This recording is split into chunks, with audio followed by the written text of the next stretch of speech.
The suspected killer of a sheriff's deputy in Texas appeared in court today for the first time. Shannon Miles has been charged with capital murder, and he is being held without bond. Prosecutors say Miles shot Darren Guilfoyle in the back of the head Friday night outside of Houston while the deputy was pumping gas. He allegedly fired a total of 15 times. Investigators have not determined a motive, but the sheriff of Harris County is partially blaming the dangerous rhetoric being spewed by anti-police protesters across the country. Our system of justice absolutely requires law enforcement to be present to protect our community. So at any point when the rhetoric ramps up to the point where calculated, cold-blooded assassination of police officers happened, this rhetoric has gotten out of control. We've heard Black Lives Matter, all lives matter. Well, cops' lives matter too. So why don't we just drop the qualifier and just say lives matter? Here's some of the rhetoric Sheriff Hickman is referring to. Some Black Lives Matter protesters chanted this over the weekend. Fry like bacon, pigs in a blanket, fry like bacon, pigs in a blanket, fry like bacon. Sheriff David Clark of Milwaukee is irate. He accuses the Obama administration of starting this war against police. I am too pissed off tonight to be diplomatic about what's going on, and I'm not going to stick my head in the sand about it. I said last December that war had been declared on the American police officer led by some high-profile people, one of them coming out of the White House, one coming out of the United States Department of Justice. And it's open season right now. There's no doubt about it. Strong words, but the rhetoric can be backed up by these recent protests, the very divisive and dangerous rhetoric that we're hearing from these protesters. So there were two things from the weekend that they're just ringing true, actually up until this afternoon. Number one was the sound of those chants, pigs in a blanket, fry them like bacon, over and over and over again. And then the other sound, Kimberly, if you listen to that Miles, Shannon Miles in the courtroom, the shackles on his feet, the clanging of the shackles, a silent courtroom with all the cops lining the wall. Those two sounds ring true, and you wonder, did the first thing have anything to do with the next? And then you look at what happened. The prosecutor described the crime. Shannon Miles walked up to a cop who was filling his gas tank, facing away, no confrontation, and pumped 15 bullets into the guy. There's absolutely no reason for it to happen other than you want to make the Well, it was an execution. If you want to refer to it accurately, he shot him, right, then went over, stood over him, and continued to shoot him while he's trying to defend himself. With Sheriff Hickman and say that whatever happened over the weekend with the Black Lives Matter group probably had some effect on what happened that Friday night. Dana, how do you see it? Well, one of the first questions I had was, had Shannon Miles had some sort of an interaction with the officer? And it turns out that is not true. He hasn't. He did have criminal background, but nothing in relationship to this officer. It is a curious thing about the White House's decision-making on this. And I've always wondered about how they make decisions on what sort of local crimes they're going to talk about. Sometimes they come out right away, even before you have all the information and the president makes a big statement.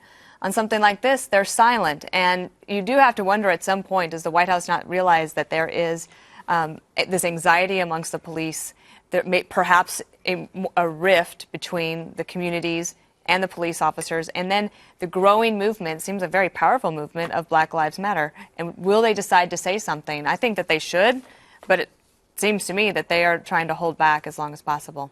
All right. Hi, Tom. Hi. I don't think Sheriff Hickman went far enough. I mean, I'm with Sheriff Clark. Right. I think it's shut it down time. I think it's ridiculous. Right.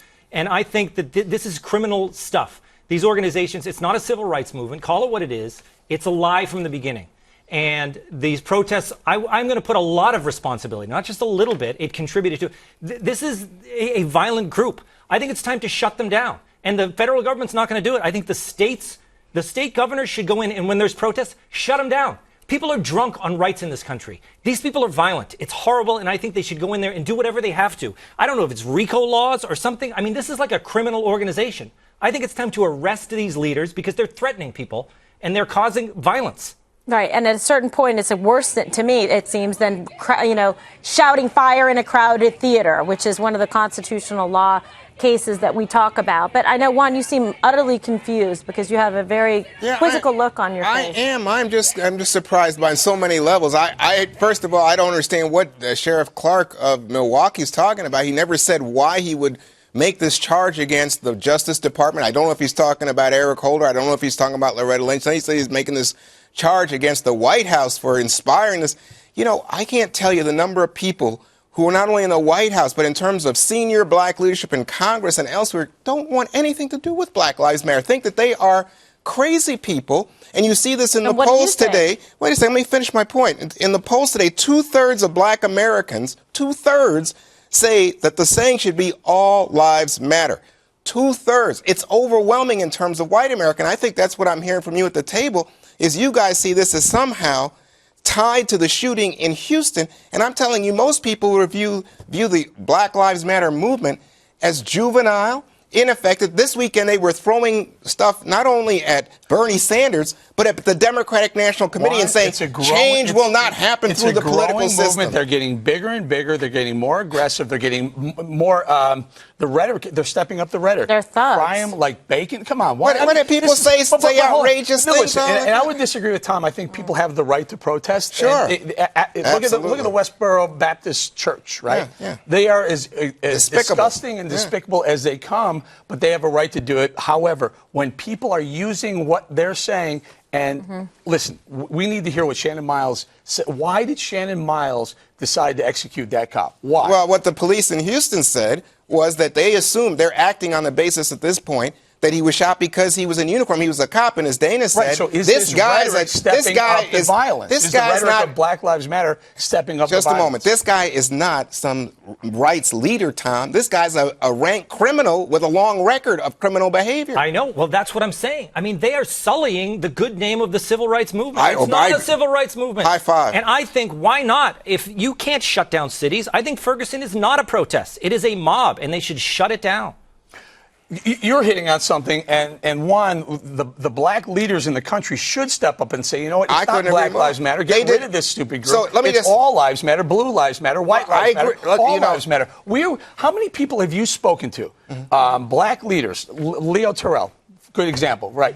Do Black Lives Matter? Yes, Black Lives Matter. Do white lives matter? Yes. But when you say white lives matter, it removes it changes the debate. It's disfocusing the debate. That's the argument coming from the Black Lives Matter people. The black community, the leaders like yourself, should be out there in force saying, no more. Black Lives Matter it's based on a false narrative that never really happened. Let me tell you what's... Well, that's what David Clark is calling for. He's calling for that name to be eradicated in leaders that should group. say we're not part of that movement. Well, listen, I was going to tell you a short story, which is that over the weekend in Washington, D.C., where I live, the mayor was coming out saying, we have this weekend, and this is not just in Washington, but all over the country, an explosion of black-on-black crime, high spikes in terms of murders in the cities.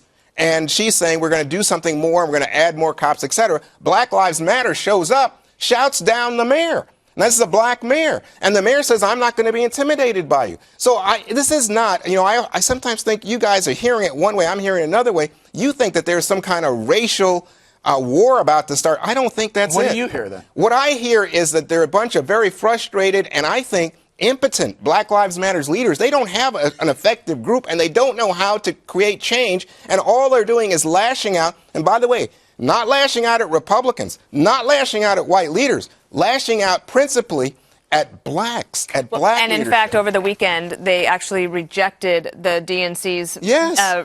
They had passed a resolution at the DNC meeting, and the Black Lives Matter rejected it. But Juan, let me ask you then, what do they want then?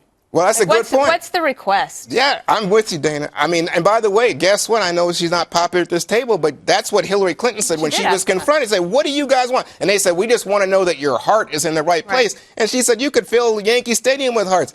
tell us what's your agenda, what's your plan? And they said that was evidence that she wasn't sincere. That's how crazy these folks are. Well, that's what their agenda is. It's okay to go ahead and kill cops. No, nobody said that. Oh, they really? Never said that. Pigs in a blanket, fry 'em like bacon? That's language. Is that unclear to you? What, Those shooting? are their words. Okay, if you feel that way, their message. I saw it as If you want to empty-headed. water it down and dilute it because it makes you feel more comfortable, I don't feel that's on you. No, the honesty I'm is talking what I'm about talking the facts. That is the honest truth. Well, I'll when tell you they what- act like that, they're criminals, Let me and just they're say- calling for the murder of hardworking police officers. I don't believe that. What did they do to them?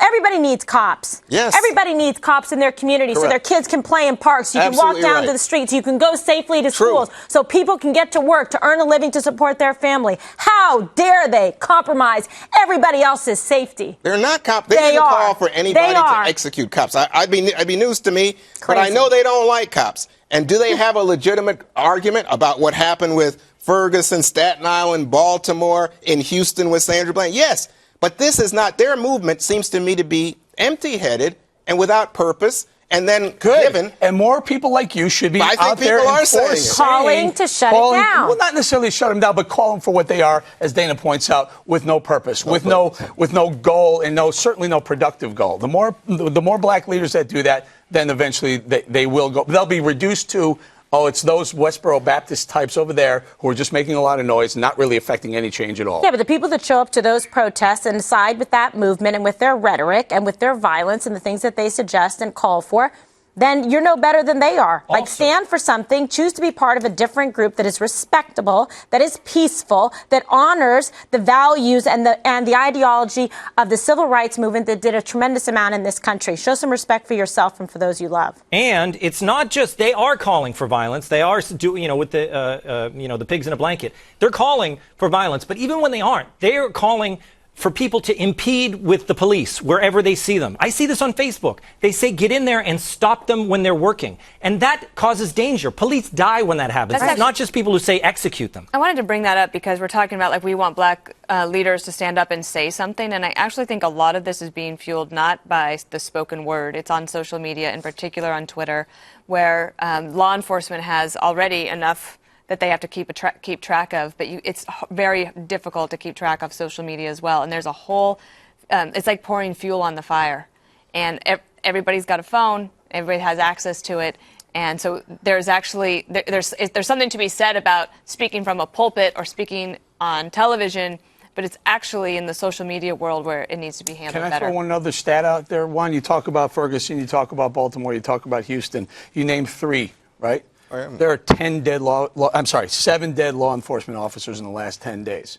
Right. Seven dead in the last 10 days. I didn't even realize So if the incidences of law enforcement officers getting executed or getting killed, senseless crime, senseless murders is increasing, there are black leaders that have to step up and say this is having the wrong effect. The effect isn't to kill law enforcement. The effect is create a sense of understanding of what's going on in communities where they feel that blacks are being mistreated. I think it's important that everybody say that cops' lives matter and cops protect us all. But they won't say that. No, I'm They saying, won't say that. I'm saying it to you right here. But I'm also saying that it's also legitimate for people to protest if they feel that police are behaving in an excessively violent manner. But this Black Lives Matter movement, I mean, even for people who want to be supportive, you guys, it's a shame what you're doing here.